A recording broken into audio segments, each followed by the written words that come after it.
Boy, did you get a perfect time. What a great guest we have today on the show called Ask Brien, Brien.com, AskBrien, Brien.com. This is a show, and let me not step on your toes, but isn't this a show about helping small, large, and medium-sized businesses get an edge? Absolutely. Our show is all about helping business owners, and you can be any size. You don't necessarily need to be a startup. You can be a business owner that's been, we've had companies that have $50 million in sales, and they're asking questions too. It's not just limited to startups, but obviously startup is a big focus. And we are told that we get the best guest in the country on our show. I mean, we get top drawer guests. And that is simply amazing. It actually proves our point that people are interested in what's going on our site. People want to know about, they have business questions. We are a business resource. So it's business questions and answers is the main factor, but we are a business resource. So people want to come there, and that's why we get great guests. Great guests want to also connect with our audience. You're listening on KHTS AM 1220 in Southern California. Don't forget, we have a great website. We've won all kinds of awards. We just won an award for being the best community radio station in the state of California. Our website is hometownstation.com. You can listen live, hometownstation.com. We're live on Facebook. Hi, everybody on Facebook, the thousands that watch us on Facebook. And then More than thousands. And then we have a radio app that I think is number one. Just go to your app store, and you can take us with you. The app store, KHTS AM 1220. Let me say this, that this lady coming on is really one of America's top business consultants, and her clients are the who's who in business. I'll let her share some of her clients. I don't want to give it away. Welcome to Southern California. Welcome to KHTS AM 1220, Rachel Braun Scherl. Hello. Thank you so much for having me. Yeah, where are you in the country? Are you in the cold east, the hot south? Where are you? I'm in the cold east. Oh, girl, I'm sorry. It's 85 out here today in Southern California. So welcome. Okay, rub it in. It's 25, and the roads are covered with snow. I won't rub it in. So we're all, so honored to have you. Our listeners own startups. They're starting businesses. Our listeners have existing businesses, and some of our listeners probably own large businesses as they're driving in our freeways here in Southern California. Share with us what your website is and who you are. Okay. My website is Spark Solutions for Growth, and I've spent the bulk of my career building businesses and brands, both my own and others, ranging from Fortune 100 companies with some of the biggest and most popular brands that are household names, Johnson & Johnson, Allergan, Bayer, Merck, Church & Dwight. And I work in startups, primarily in the female health and wellness space. And what that means is sexual health, reproductive health, arousal, pregnancy, anything that has to do with providing solutions and services around reproductive health, very specifically from the business side. The concept is that I focus on is how do I find the right customers, new customers, more customers, the right products and services, new geographies, line extensions, whatever the case may be, to drive top-line growth for the businesses that I work with. And everybody wants top-line growth. So our show, AskBrien, Brien.com, is about giving small, medium, and large businesses an edge. And we've had great guests on, just like you are today. So when you're coaching or when you're mentoring or you're helping a client, do you talk about giving them an edge too? Well, I really focus on making choices about the right customers so that people engage in a transaction. And what I mean by that very simply is a business that doesn't have revenue is just a very expensive hobby.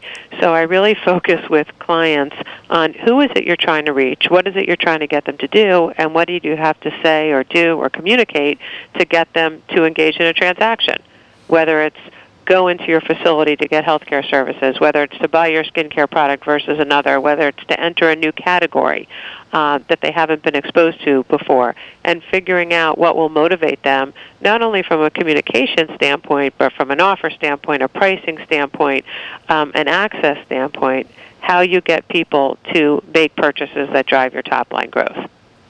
And one of the biggest challenges that I deal with is most folks are very uncomfortable, businesses large and small, are very uncomfortable leaving anything on the table. And what I mean by that is they get nervous when they have to choose one set of consumers and leave others behind. And I spent a lot of time focusing on, what is the lowest hanging fruit? Who are the people in the concentric circle right outside there? And who are the people who most easily will understand and buy into the benefit of your product and what it can deliver, or the benefit of your service? We're talking to Rachel Braun Scherl on her website called Spark Solutions for Growth, and Peter, Brien Johnson, wants to ask you a question. So, from what you said, I'm curious.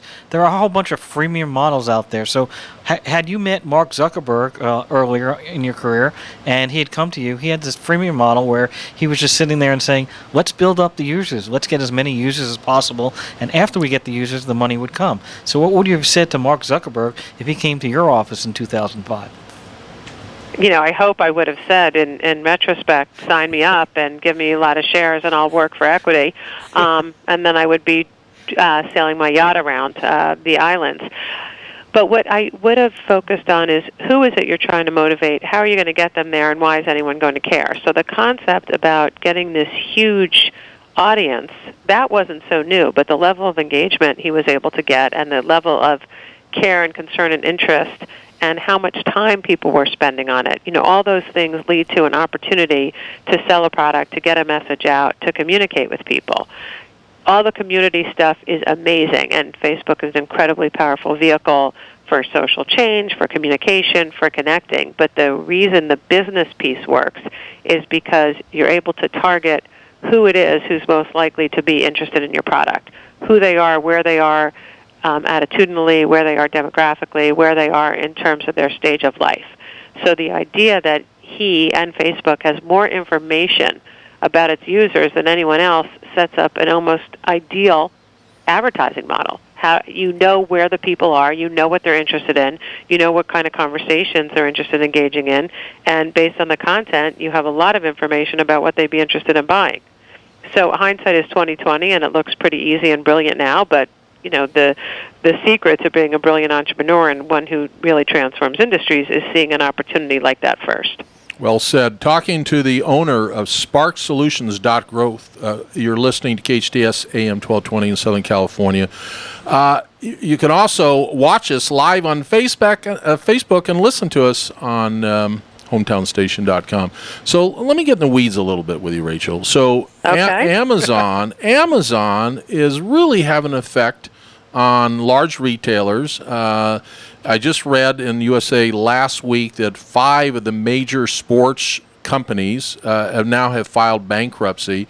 So does the consumer who's listening to us really more interest than price? Why is Amazon affecting all of these large companies? I think it's too simple to look at it as just price, because what Amazon has figured out is a whole new level of ease and convenience.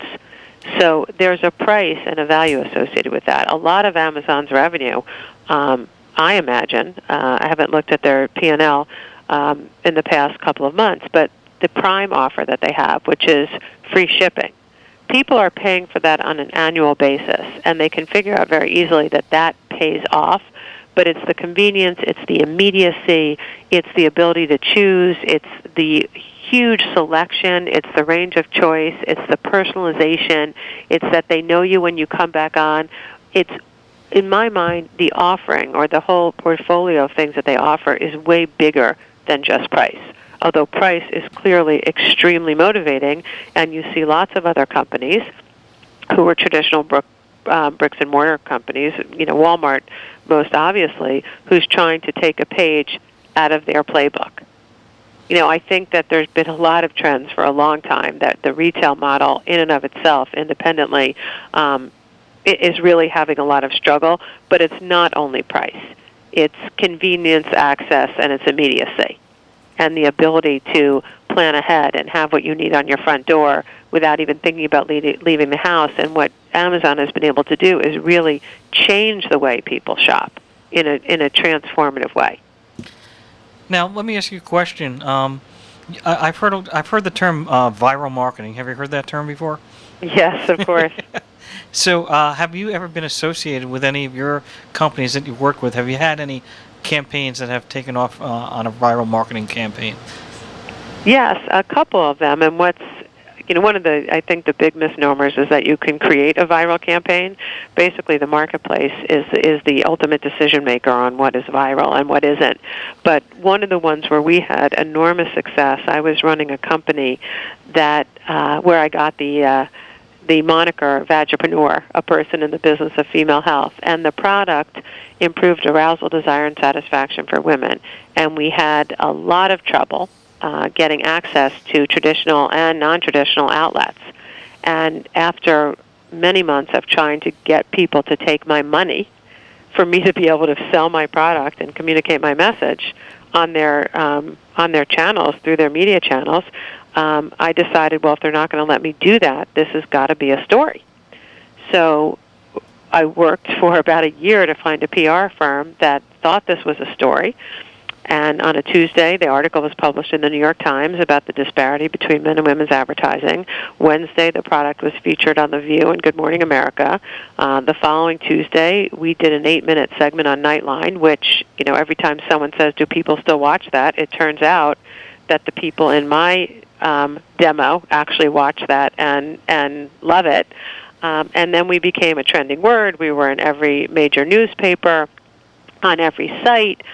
We were all over the place because the story itself was sexy. It was about female sexual arousal. It was about the disparity with advertising. It was an interesting story with a great product, with people who could walk the talk behind it. So that really was one of our more spectacular successes in terms of taking a story and really using or being lucky enough to have a story that went viral. And what was most important is not just that it goes viral, but from my perspective as a business builder, was that it actually drove sales. We drove higher value sales, the conversion rate was higher, the average price purchase was higher, the lifetime value was higher. All of those things had an important impact on my business. So while it's fun to have a viral story, to me the real fun is when it actually grows your business. All right, let's get deeper into the weeds here. We're talking to a very, very special guest, Rachel Braun Scherl, rhymes with girl, and her website is Spark. What is it? Spark Solutions for Growth. I know what it is. I'm looking right at it. I just want you to say it. So let's get. So first of all, ladies, I don't know all the statistics, but I'm pretty close. I'm going to say 75 to 80% of the ladies do the shopping in our country. Ladies are more nurturing. Ladies have a good guttural instinct on things. So you're perfect to be doing what you're doing. Let me go in a little different direction, and I think you can help our listeners here in Southern California in KHTS 1220 AM, an award-winning radio station. We just won the best radio station for community in the state of California. You can listen to us on hometownstation.com, and we have the best radio app in the country. I'm not kidding. Just go to the App Store and download KHTS 1220 AM. So, Rachel, startup businesses today have to be more challenging than ever before. The old adage that it takes money to make money. So let's say the coach was starting a lemonade stand. Tell me how I'm going to grow this thing. Am I going to use social media? Am I going to advertise in a newspaper, on radio? Television is somewhat expensive for startups. Help me grow a small business. How do we do it?